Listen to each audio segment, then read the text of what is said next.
사랑한다는 한마디 그를 잡고 말을 못하면 너는 바보야 어서 말해.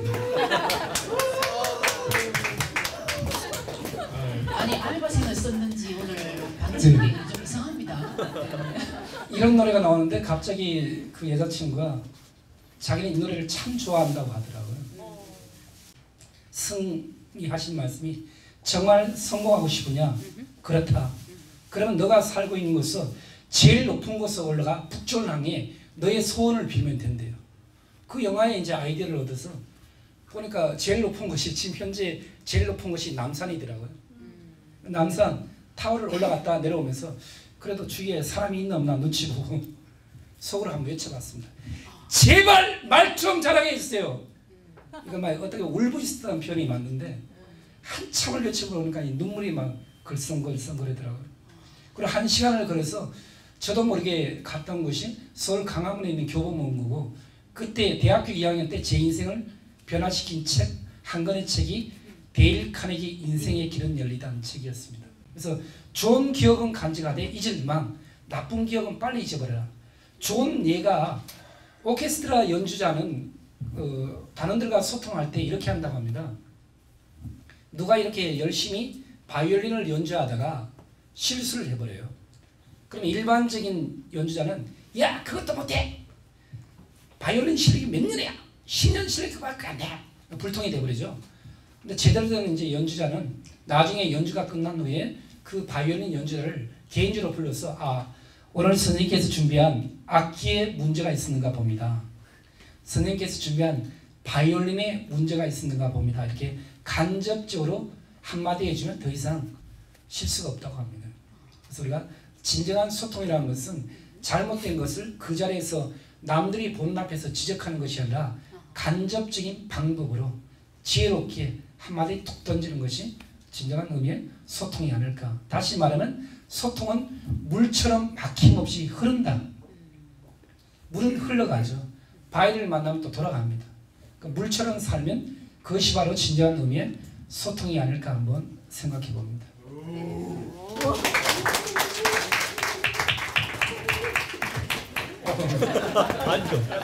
두려움을 없앨 수가 있다고 생각하십니까? 아니면 없앨 수가 없다고 생각하십니까?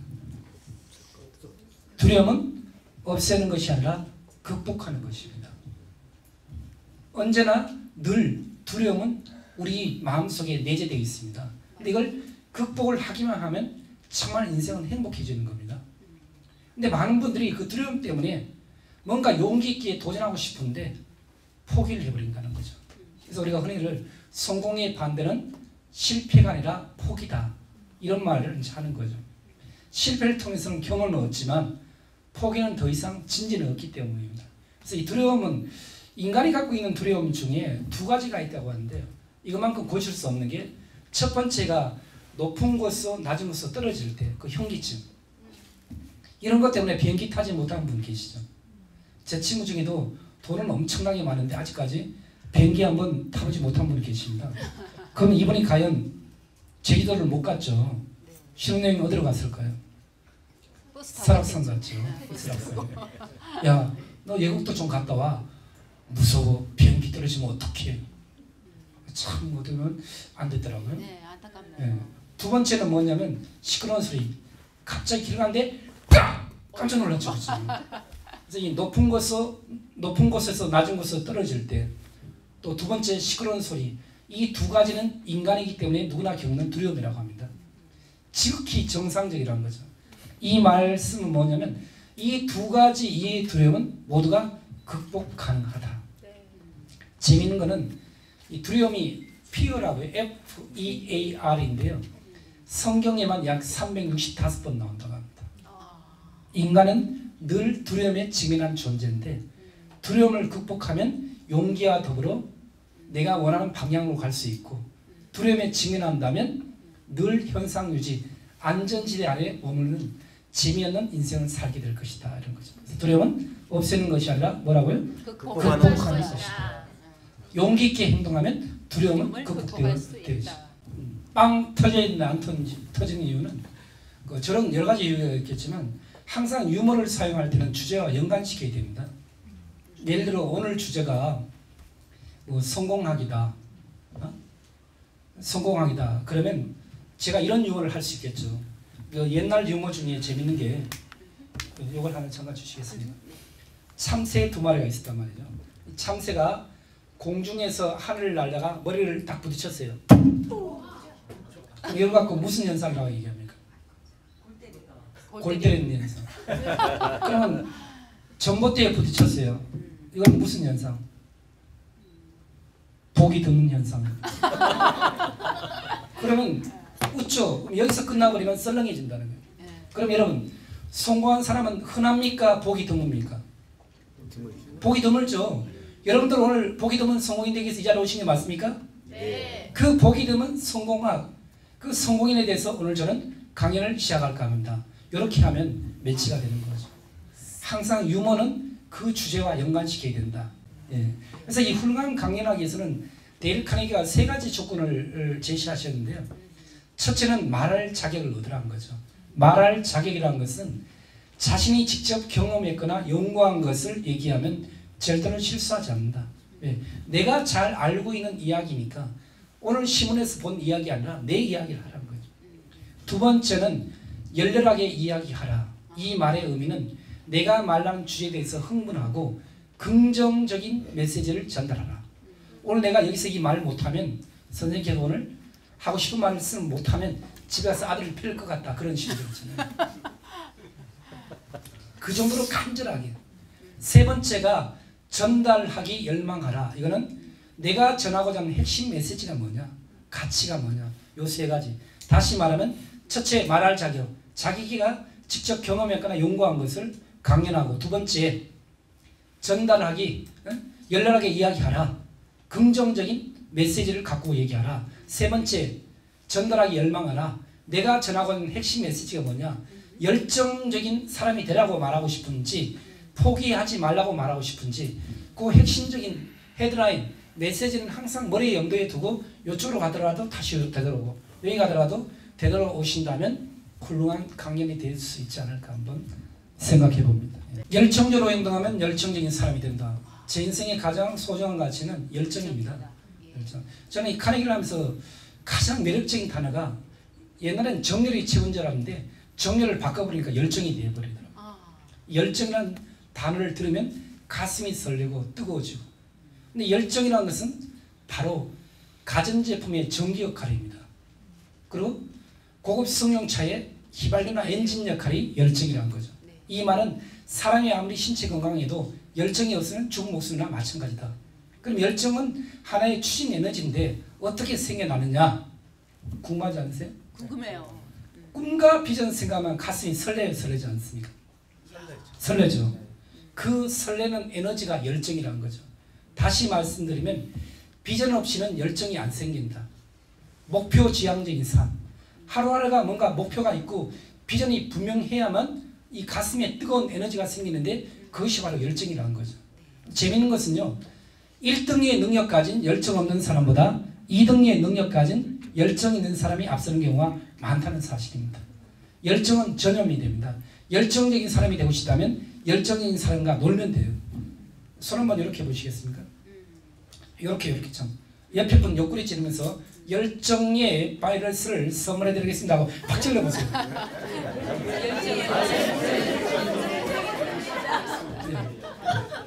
그래서 이 열정은 바이러스처럼 전염이 된다는 거죠. 예, 맞아요. 토마스 에디슨이 하신 말씀 중에 부모님이 자녀에게 남길 수 있는 최고의 유산은 그 무엇보다도 열정을 물려주는 거다, 이런 말이 있거든요. 미국에서 유명한 그 새 그림 전문가 한 분 계신데요. 존 제임스 아드버리라고. 이분이 새를 한번 그리면 수천 달러를 호가할 정도로 아주 고가의 팔입니다.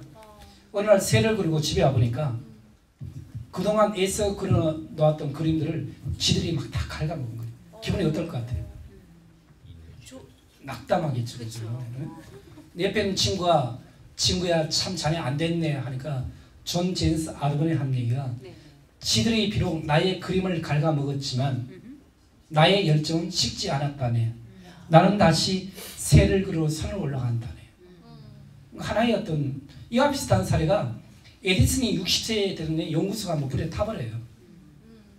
보통 절망감 빠지죠. 이때 에디슨 아들을 불러갖고 어머니 모셔와라. 이 장면 목격이 된다. 와이프와 아들과 연구원들 보는 앞에 에디슨이 한 유명한 말이 있습니다. 저는 지금 이 순간 저의 사랑하는 신께 감사드립니다. 신은 지금 나의 실패작을 불태우고 있습니다. 나의 실패작이 불타고 있습니다. 그리고 3주 후에 에디슨 오늘날 세계 오락문화의 시작이 되었던 라디오를 발명합니다. 열정이 바로 성공으로 인도한 추진 에너지라고 볼 수 있죠. 그래서 저는 열정적으로 행동하면 열정적인 사람이 된다. 이 문구가 가장 제 가슴을 설레게 하는 문구입니다. 그것이 바로 제 인생의 가치고요. 네. 박수 한번.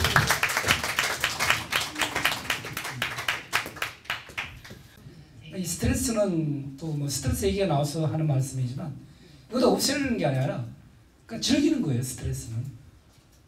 스트레스를 없애려고 하면 점점 더 부정적으로 쌓이지만 재밌는 게요.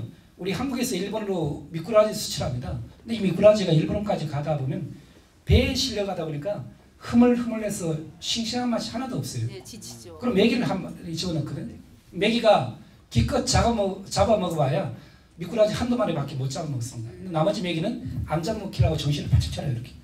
일본까지 가면 아주 싱싱하답니다. 여기 메기 전골이거든. 네. 나에게 스트레스 준 사람이 있으면 화를 낼 필요 없습니다. 심호흡을 한번 하시면 돼요. 다 같이 한번 해볼까요? 심호흡. 호흡 하시겠습니다. 그리고 한마디 하세요. 이 사람은 나의 사랑하는 메기야. 시작. 이 사람은 나의 사랑하는 메기야. 적당한 메기 한두 마리 키우시고 그래야 이 활력이 생기는 거예요. 사람이 전혀 스트레스 안 받으면 나태해지기 시작해요. 네. 긴장이 있어야 발전이 있을 수 있다는 거죠. 맞아요. 메기가 필요할 때가 있는. 하나 이야기를 그림을 그리듯이 약간 색채감 있게 집어넣어라. 그걸 칼라 스피치를 하는데 아하. 칼라 스피치와 흑백 스피치의 차이점은 뭐냐면 지금 여기 칼라죠. 네. 보기 좋죠. 네. 흑백이죠. 네. 칼라가 원본이라면 흑백은 복사본이라는 거죠. 이 말은 뭐냐 하면 아, 쉽게 말씀드리면 그렇죠. 어제 오후 3시경이었습니다. 대전 시민대학 강연을 마치고 정문을 나가는데 버스와 승용차가 충돌한 장면을 목격했습니다. 이거는 흑백 스피치, 네. 복사본 스피치. 예, 남한테 들은 얘기라는 거예요. 아, 근데 직접 내가 봤습니다. 그런 표현을 달리 할 수 있죠.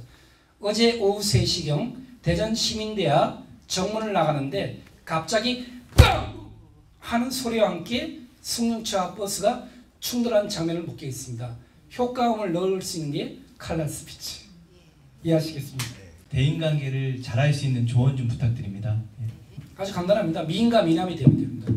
저희 카네기 연구소에서 캠페인 벌인 게 미인과 미남인데 미인은 뭐냐? 미소 짓고 인사 잘하는 사람. 미남은 미소 짓고 남 배려할 수 있는 사람. 아주 간단하죠. 미인과 미남 플러스 원 손 잘 씻자. 사람이 매력적인 사람이 돼야 되거든요. 미국 하버드 경영대학원에서 재미있는 조사를 했어요.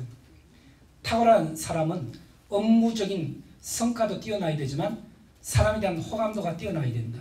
이 두 가지 조건을 가장 잘 갖춘 사람이 매력적인 리더가 될 수 있는데 그래서 매력적인 리더 되기 위해서 미소 짓고 인사하고 미소 짓고 남 배려하라. 엘리베이터에서 처음 만난 분에게 저는 가끔씩 인사합니다. 여러 명 있을 때는 좀 그런데 1대1로 만났을 때 안녕하세요 반갑습니다. 아, 실례지만 누구시더라? 네 오늘 처음 만났습니다. 그럼 친구 되는 거예요. 그냥. 친구 되는 거예요. 재밌는 거는요. 고구려 어머니들이 자녀가 처음 태어났을 때 가르친 첫 번째 말이 뭔지 아세요? 고구려가 동북아시아에 강력한 패권을 이루는 위대한 국가가 된 이유 중에 하나가 고구려 어머니들은 자녀가 처음 태어나면 첫 번째 말이 너는 고구려의 자랑스러운 아들이다. 고구려라는 말을 처음으로 가르쳤대요. 이걸 역으로 말하면 우리 한민족이 세계사의 리더가 되기 위해서는 아들 태어나가 아이고 우리 딸 우리 복덩이 하지 말고 너는 자랑스러운 한민족의 후예다. 그러면 10년 후에 대한민국이 어떻게 될 것 같습니까? 그런 위대한 국가로 바꿔지지 않을까. 그래서 이 고구려 어머님의 지혜 속에 답이 있지 않을까. 그리고 결론적으로 말씀드리면 우리가 긍정적으로 살아야 된다 그러잖아요. 긍정의 힘이 참 위대하다. 근데 저는 이번에 한국형 리더십 책을 쓰면서 긍정의 힘보다 더 위대한 힘은 뭘까요? 자기 체면? 긍정적으로 생각하면 이루어진다 그러죠. 네.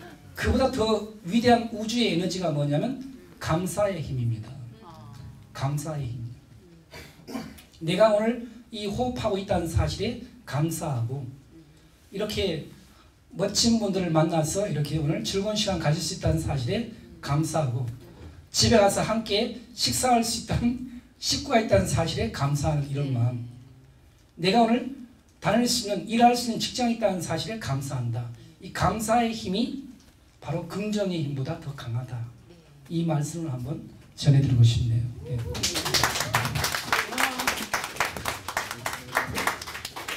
네. 제가 아까 성공의 반대는 포기가 아니라 실패가 아니라 포기하는 것이라고 했습니다.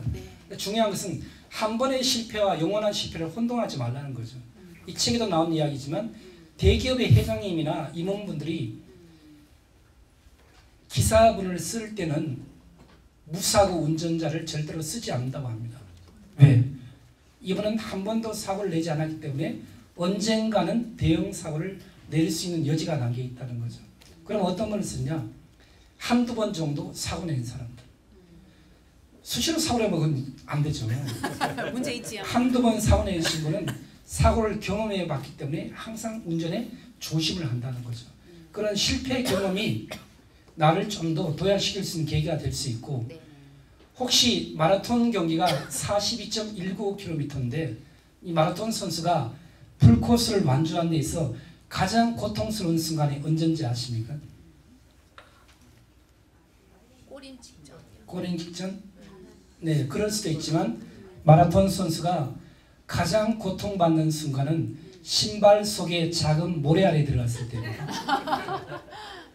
지금 열심히 달리고 있는데 신발 속에 작은 모래 알이 나를 괴롭히고 있어요. 모래 알에 자꾸 집착하면 그 작은 모래 알은 돌덩어리가 되는 거예요. 그럼 방법은 뭡니까? 잊어버리고 마라톤 그 자체를 즐기면서 집중하는 겁니다.